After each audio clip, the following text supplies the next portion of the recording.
Back to the Street, podcast jalanan.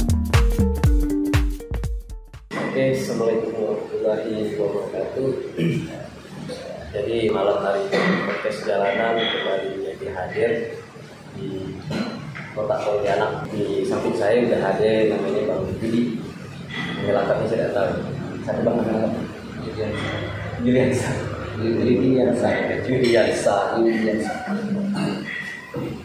Jadi Bang Yudi itu sudah lama berdomisili di Pontianak. Sekarang aktivitas beliau merupakan salah satu orang yang berkecimpung. Kebetulan malam hari itu punya kejadian yang luar biasa. Nanti kita bahas terutama isu yang hangat di Kota Pontianak adalah masalah COVID-19. Bagi ditetapkannya status Kota Pontianak menjadi zona merah. Nah, berdampak kepada beliau salah satunya karena beliau sebagai pembisnis warung kopi di Kota Pontianak sangat berdampak. Jadi dibatasi jam bukanya Bang Edi. Ya, tapi ekstrim lagi sih sekarang. Kalau kemarin kita dibatasi dari jam 9, 10 sampai malam. Tapi sekarang lebih ekstrim.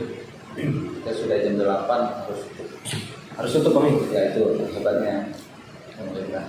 Nah kebetulan kemarin sempat viral Bang videonya. Kalau nggak salah saya videonya abang lagi berargumen ya dengan kepala Satpol PP. Kepala sempat viral. Ya, satu sisi memang viralnya bagus. Kemudian cuman kita perlu tahu pendapat dari Bang Yudi selanjutnya. Nah, dia kebetulan beliau adalah salah satu aktivis warung kopi yang namanya Awakpol. Awakpol itu adalah Asosiasi Warung Kopi Kota Pontianak. Jadi salah satu aspirasi mungkin anggota komunitas Awakpol itu dengan diterapkannya PPKM sekarang itu ya jelas sangat terganggu lah. Jam 8 malam harus dibatasi.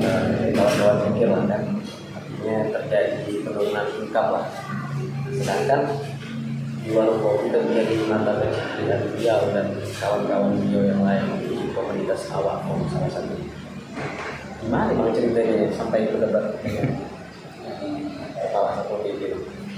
Kalau bicara berdebat sih bukan berdebat, cuman kita sharing, mau meminta sebuah informasi yang valid dan supaya kan kalau kita masuk.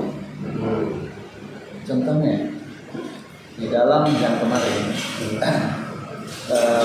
surat edaran PPKM mikro, tapi pelaksanaan makro masif dan agresif. Kenapa saya bilang masif?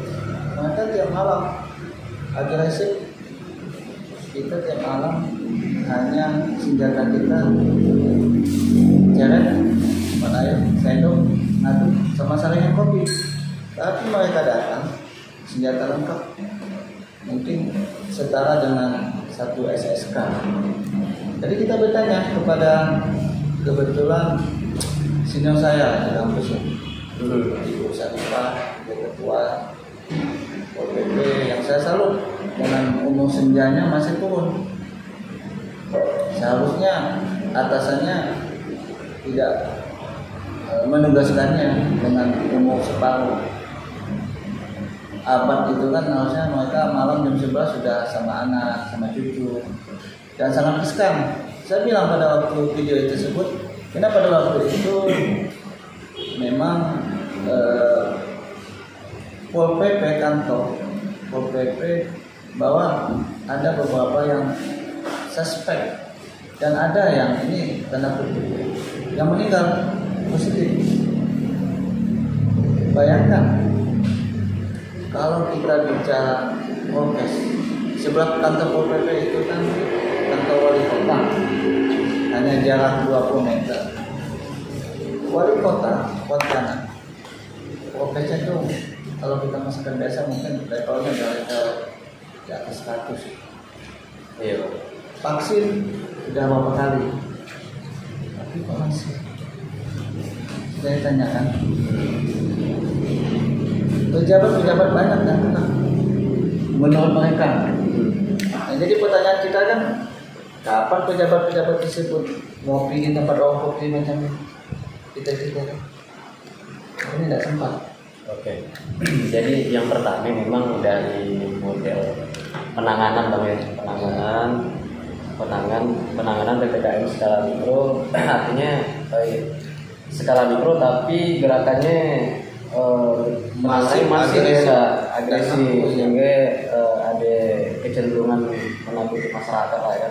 Tidak perlulah masyarakat dihadapkan dengan senjata lengkap ya kan. Sementara masyarakat lagi berjuang untuk mencari hal hidup kan dia Bang. Jadi mereka mengatakan Bapak harus protes.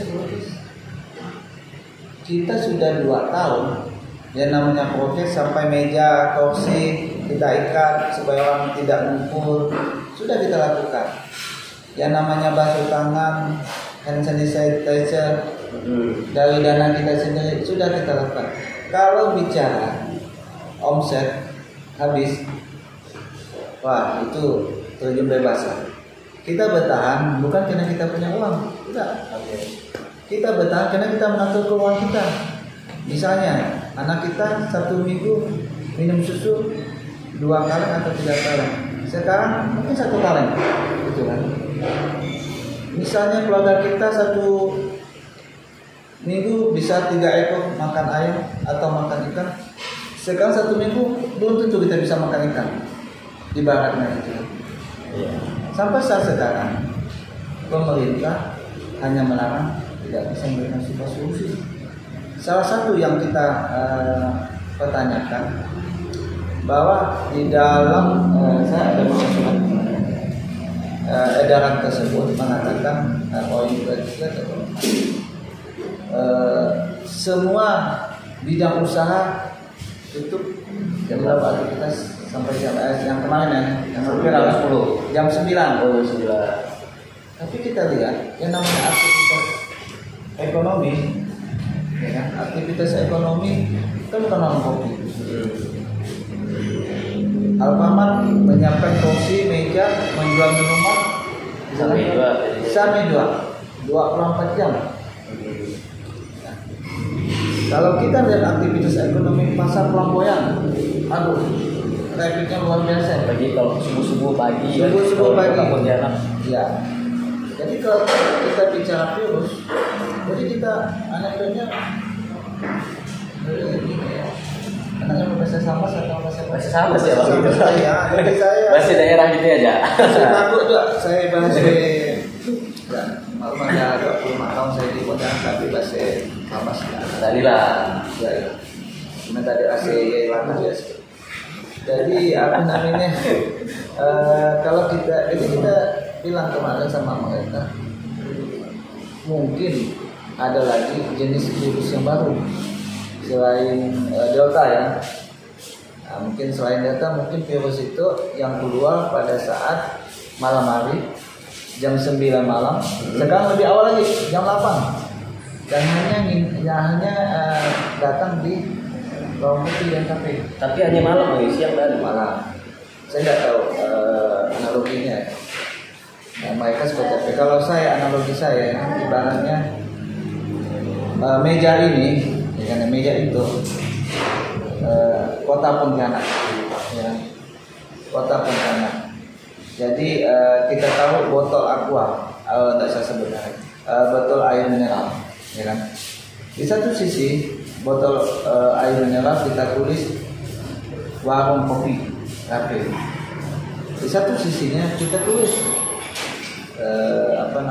tempat hiburan, Alfamart, pasar pagi, pasar rakyat, ya kan? Yang satu sisi warung kopi, analogi ya, satu sisi yang kita tulis warung kopi itu dijaga tetap sama sekali. Tentu air tidak tempat dari mineral. Jadi di satu sisi dikendorkan oleh mereka, ya kan? Dengan alasan bermacam. Kita kasih sedikit aja lubang pakai jarum, airnya kemana Pak? Pasti ke bawah. Yeah. Analoginya membasahi meja ini, meja itu. Ini kota Pontianak. Jadi pada saat mereka menerapkan PPKM mikro yang lalu, sekarang mereka menjerit bahwa ini klasternya makin naik, karena mereka hanya menutup separuh-separuh, tapi tetap disalahkan warung kopi. Klaster Transmart beberapa waktu yang lalu yang mereka salahkan tinggi ya Kak? Transmart, Megamall dan sebagainya kan? Mereka salahkan warung kopi. Klaster PNS ya, ASN Jualan Kewenangan, tetap mereka warung kopi. Mereka bilang di lapangan, oh, ini ada anggota dewan kena, ini ada pejabat A, pejabat B kena. Jadi kita bertanya, kapan sih mereka minum di warung kopi yang harga 5.000 atau harga 3.000 atau 4.000? Kita pertanyakan, tapi kita yang kami hitamkan. Jadi kita sih tetap mendukung yang namanya prokes. Dari awal COVID dicanangkan kita dukungan, tapi bukan berarti menutup usaha. Menutup usaha sama juga membunuh kita pelan-pelan. Lebih dari 100 rekan-rekan kita warung kopi yang notabene satu warung kopi ada karyawan 5 sampai 8 orang. Bayangkan 100 warung kopi aja tutup, ya kan? Berarti 5 orang disebut menjadi penganggur. Nah, artinya kan berdampak signifikan banget terhadap usaha. Luar biasa. Saya rasa tidak hanya warung kopi. Itu kan PPKM skala mikro yang kedua kali kalau misalnya saya. Iya. Ada COVID, ada di Indonesia. Artinya Kota Pontianak sudah 2 kali menerapkan PPKM skala mikro. Artinya ada akses menarikkan dengan Satgas COVID di Kota Pontianak. Jadi sebelumnya ya mungkin sosialisasi masalah penekanan persebaran COVID tidak masif atau gimana, nah ketika kluster meledak akhirnya berdampak pada masyarakat. Ya, kalau kita bicara prokes, kita sudah melakukan tahun lalu. Ya. Kita tidak sholat Id, kita tidak tarawih pada bulan puasa, ya. Kita tidak sholat Jumat. 1 tahun ada beberapa puluh kali sholat. Tidak kita lakukan. Karena kita prokes. Tapi masih sampai meninggalkan ibadah, sampai meninggalkan ibadah kita. Tapi insya Allah cuma kita bisa ibadah. Tapi bukan berarti kita tidak respon tidak percaya dengan adanya COVID. Ya. Kita tetap percaya. Ya, kita yakin, kita percaya lah sama COVID. Cuma kalau kita lihat analogi, kita bicara data. Sekarang kita bicara data. Kalau mereka di luar bicaranya prediksi, ya, amalan atau sesuatu yang belum terjadi. Sampai detik ini, sampai detik itu, kalau kita bicara data dari Kemenkes yang positif, iya, lebih kurang ada 2 juta orang. Luar biasa kan? Ya. Tapi yang sembuh dia ada 1,9 juta orang. Berarti kan 10%. Ya. 54 kurang lebih 54.000 orang meninggal se-Indonesia. Jika kita bicara penyakit yang diakibatkan oleh virus TBC, hepatitis B, lebih kuat aja dari COVID ya kan? Tahu nggak berapa nilai kematian per tahun? Karena kita ini kan COVID ini kan udah 1,5 bulan, 1,5 tahun dan 15 bulan. Jadi malah TBC menyumbang kematian di Indonesia 800.000. Hepatitis B dan C menyumbang kematian 1,25 juta orang. Kategori virus bang. Kategori virus. Jadi saya tidak bisa menafsirkan kenapa ini luar biasa kan. Kalau kita bicara sekarang, baru beberapa hari yang lalu Presiden Jokowi mengatakan 6 provinsi, Jawa, Bali, dan 44 kabupaten kota di Jawa Bali dari 6 provinsi zona merah dan menerapkan PPKM Mikro. itu. Tak ada mereka sebutkan Pontianak, Kalbang, provinsi lain. Iya, karena kan memang di Jawa kan bang banyak orang luar negeri keluar masuk ya. Ya. Di Indonesia. Ini bahasa kalau kita bahasa ini kemahuan.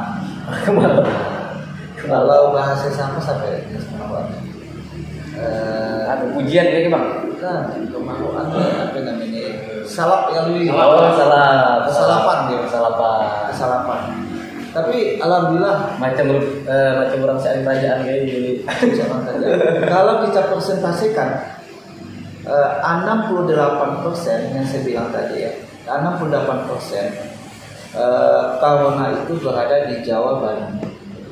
Yang ada kemarin 7 provinsi, ya kan, 68%. Berarti tersisa 31,7%. Tadi kan 3% tadi kan berapa tadi 68,7. Jadi 27 provinsi, ya kan? Kalau kita bagi dengan 31%, berarti kan mereka kan rata-rata kan 1,3% perkembangan COVID, ya kan? Tapi penanganan di Kota Pontianak, abang lihat sendiri tadi kan, lengkap dengan senjata, suku-suku ndak granat mereka bawa kan, suku-suku ndak auto tank, ya kan mereka bawa kan, hanya ngamankan warung kopi yang kecil ini. Saya sih bangga kalau misalnya mereka yang dalam-dalam macam tadi bang, mereka dibawa ke Papua semua, lebih garang lagi kan, Baratis dan sebagainya kan, jadi lebih bangga saya. Kalau itu warung kopi yang mahasiswa bikin tugas yang di kosnya nggak ada wifi, tipe usahanya kan masyarakat menengah bawah pak. Ya, kalau kita kan warung kopi sakit banget sekali. Memang tidak ada pekerjaan lagi bang. Kawan-kawan saya tewas banyak.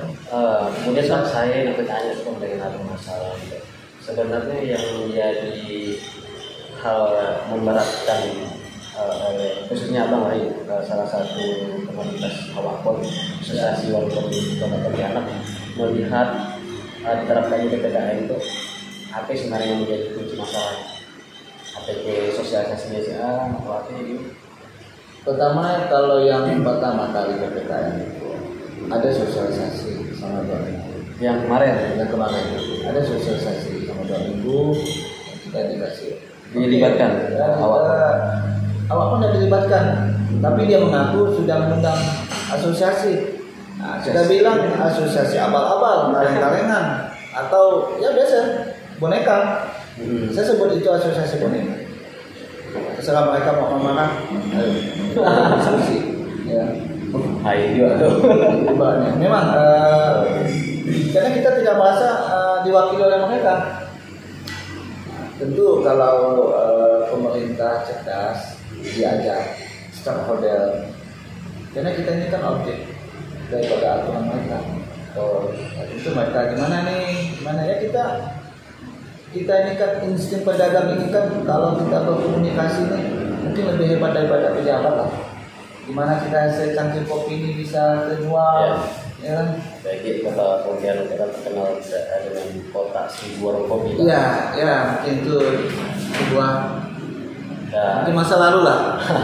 Mereka menobatkan Kota Pontianak sebuah warung kopi, pajak dari warung kopi, Pemkot dapat sebelum kopi 58 miliar per tahun, ya kan? Dan menyumbang tenaga kerja lebih dari 2.000 bahkan 3.000 tenaga kerja, baik tenaga kerja langsung dalam arti kata karyawan warung kopi dan yang tidak langsung seperti tukang parkir, seperti pekerja seni, pengamen dan sebagainya. Kita lihat pengamen itu, mereka punya anak, punya istri. Kalau warung kopi tidak bisa tempat dia tampil, mau makan apa ya? Oh ya, jadi ladang dia cari duit. Ladang dia cari duit, ya. Ganggu juga kan? Ya. Sampai ke pengamen mana nih? Sampai ke pengamen, parkir dan sebagainya. Untung-untung kita tidak ikut jadi kriminal. Jadi bang ngomong masalah pajak, masalah pajak itu kan memang warung kopi kan masuk juga ya bang. Jadi kita cari sampai 60 miliar bang. 58 miliar ya tahun sebelum Covid ya, sebelum Covid. Nah jadi kira-kira efek dari PPKM itu kan pajak itu sekitar 10%. Ya. 10% bulanan kan. Artinya, nah bagaimana bang? Ada keringanan ada di Kota Pontianak terhadap pajak warung kopi? Yang lalu ada keringanan.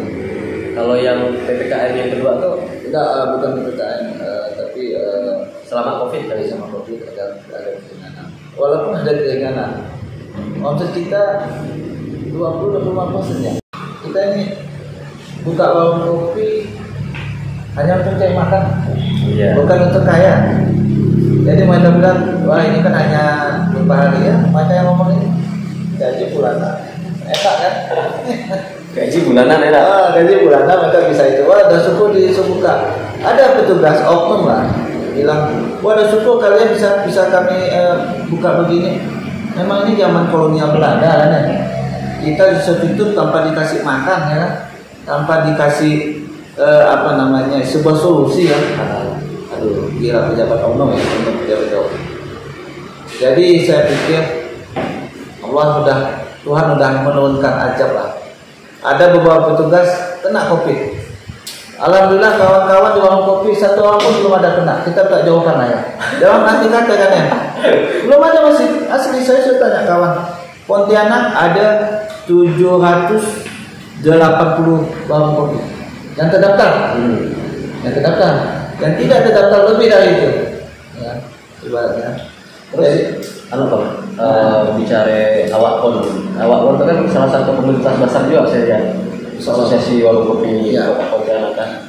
Bagaimana kawan abang dengan kawan-kawan komunitas menyikapi PPKM skala mikro yang kedua itu tanpa sosialisasi mungkin kan? Ya, kita sangat kecewa dengan pemerintah. Kita kan juga baca media online, kita juga lihat di media elektronik, berita. Sudah jelas Presiden Jokowi mengatakan bahwa 44 kabupaten kota dari 6 provinsi Jawa Bali diterapkan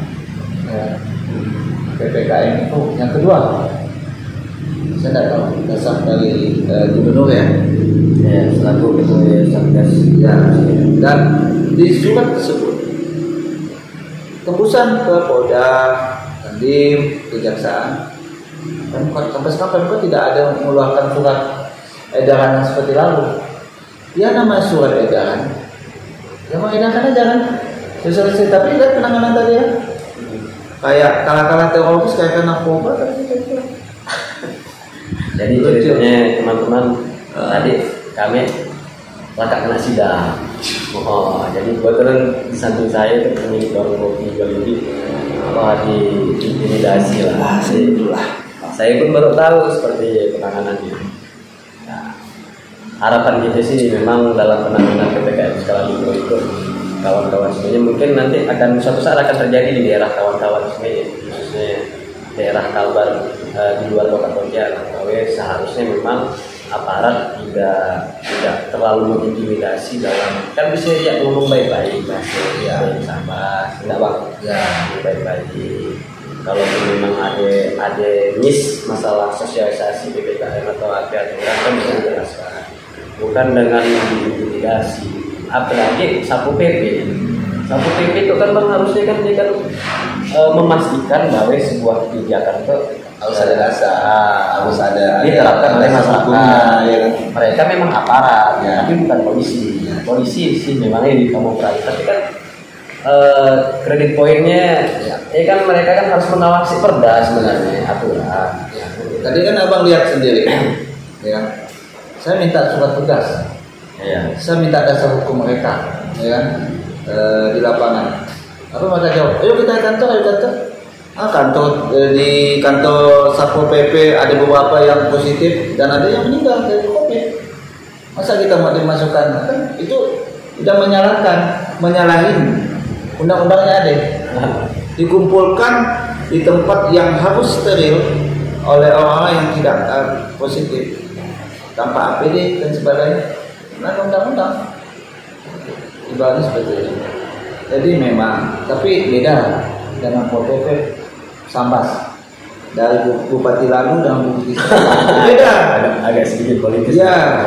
Nah, karena di Kabupaten Sambas saya kan ketua asosiasi warung kopi. Awas. Nah, jadi alhamdulillah bukan kita bicara politik ya, itu tidak ada persoalan berarti kan. Tapi real, saya bicara real, lebih manusiawi, lebih edukatif ya untuk sampai saat sekarang. Dan lebih familiar lah, harus humoris lah. Petugas itu harus humoris. Pada saat di Pemangkat, ya kan, di Pemangkat kan luar biasa. Yang lalu kan ya, Iya. yang lalu di Pemangkat episode pada saat bupati yang lalu mengatakan zona hijau. Pak Miji bilang, Pak Gubernur kita itu yang hebat, bilang marah dengan bupati yang lama kan. Saya bilang sama bupati, Pak Bupati, saya bilang, yang milih bapak bukan Pak Miji, ya. Tapi masyarakat Sambas. Tapi masyarakat Sambas, bapak harus memahami. Alhamdulillah, bupati yang lalu logikanya main. Ya, bupati sekarang logika main juga. Bagi Sambas kan bupati baru, Pak. Ya, lebih fresh, ya kan? Jadi dari Jalan Muhammad Ambal kita mengatakan viralkan, mungkin mau menggunakan di apa kemarinnya? Swab apa namanya kan ya? 280 pelaku usaha di Jalan Muhammad Ambal warung kopi sampai ke pantai, sebelum pantai dirobohkan kan ya, pantai Senam, Pemangkat. 280 orang. Alhamdulillah. Satu pun ada yang positif. Kita di swab di lapangan, Pak. Iya, di swab di lapangan. Waktu kan bupati, wakil bupati, dia semua warung pincang ya. Berarti persebaran virus COVID-19 di Sambas kan belum juga terlalu masif ya, Pak. Yang masif kan bang beritanya kan. Oh, jadi isu yang membuat masif bang sebenarnya bukan virusnya. Beritanya. Nah, kita sih percaya Adanya virus itu tetap ya dalam Al-Quran sudah jelas. kita tetap prokes. Iya, kita tetap prokes, kalau tetap prokes. Nah, saya analoginya lagi ya bang. Analoginya seperti itu. Di depan rumah kita bang, ada gandangan air. Dan hujan sekitar setengah jam, benar aja. Tapi kita disuruh oleh oknum lah ya untuk mengungsi di atas gunung, seolah-olah air yang melandang di depan rumahnya akan menimbulkan sebuah tsunami. Ya. Saya sih seperti itu juga penanganannya yang dipanggil. Semacam itu ya penanganan. Nah, sekali lagi Kabupaten Sambas penanganan COVID-nya saya akan belajar pol dan penanganan untuk UKM sosialnya lah ya, untuk UKM dalam arti kata bisa berdagang mereka, tetap menjaga prokes, dapur ngepul walaupun hanya cukup untuk makan, ya kan? Saya jempol, suka jempol, tetap kita karena mereka humoris, menyampaikan kepada masyarakat humoris. Tidak, ya adalah satu dua oknum lah kemarin di Pemangkat, adalah satu dua oknum. Mungkin dia lagi, ya mungkin lagi salah makan lah, mau disebutkan. Lagi salah makan, pecahkan meja dan sebagainya. Ya adalah tidak, mereka pun sudah mengaku hilap, kita ingin hilap lah. Kalau 2 kali 3 kali bukan hilap. Ya. Alhamdulillah kalau di Sambas, PP-nya, petugas. Nah, tadi kan ada hari ini ya di Penjajah vaksin gratis. Wah, susulah anggota asosiasi awas vaksin kan? Sudah vaksin. Bagus tuh kan? Pemerintah. Ada yang berapa bang anggota awas di Sambas bang? Tidak banyak. Itu KM kita sekitar 60-an lah. 6.000-an bang? 60-an. Berapa ini bang? Ya, kalau bicara ramai dari 14 UKM, 14.000 UKM yang ada di Kabupaten Sambas, anggota awas. Tapi lebih tinggi di kota Pontianak dari Sambas juga. Kalau UKM kalau kita di kota Pontianak kita mendata ke Kabupaten KPR. Tapi kalau di Sambas kita UKM menurut ada dasar rumah tangga. Kalau di Sambas awas itu kan dulu kan asosiasi, sekarang kita ganti menjadi aspirasi. Aspirasi ruang kopi, kafe dan UKM Kabupaten Sambas. Oh, Tetap awas. Namanya Tetap awas. Awas pedagang. Oh, semangat lah ya. Bang, makasih Bang atas kesempatannya. Ya. Udah menemani, udah bersedia podcast jalanan dengan isu-isu yang menarik. Kawan-kawan semuanya, kita akhiri dulu karena udah malam dan sebagainya. Nanti kalau ada isu-isu menarik dengan Bang Yudi akan kita bahas kembali dengan tema yang lain di hari yang lain sebagainya. Jadi kita cukupkan sampai dulu itu Bang. Terima kasih atas kesempatan dan waktunya. Podcast jalanan kembali hadir untuk masyarakat Kabupaten Sambas. Wassalamualaikum warahmatullahi wabarakatuh.